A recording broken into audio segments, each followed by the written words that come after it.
ఆంధ్రప్రదేశ్ని అత్యధిక కాలం పరిపాలించింది ఎవరంటే కాంగ్రెస్ పార్టీ. తెలుగుదేశం పరిపాలించింది 20 సంవత్సరాలు, మిగతా 55 సంవత్సరాలు కాంగ్రెసే కదా పరిపాలించింది.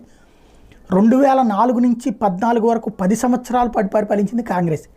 అట్లాంటి కాంగ్రెస్ పార్టీ సోదులో లేకుండా పోవడం, కాంగ్రెస్ అనేది 2014 నుంచి నామావశిష్టంగా మిగిలిపోయినటువంటి దశలో మళ్ళీ జవసత్వాలు తీసుకొచ్చి పెట్టింది షర్మిల.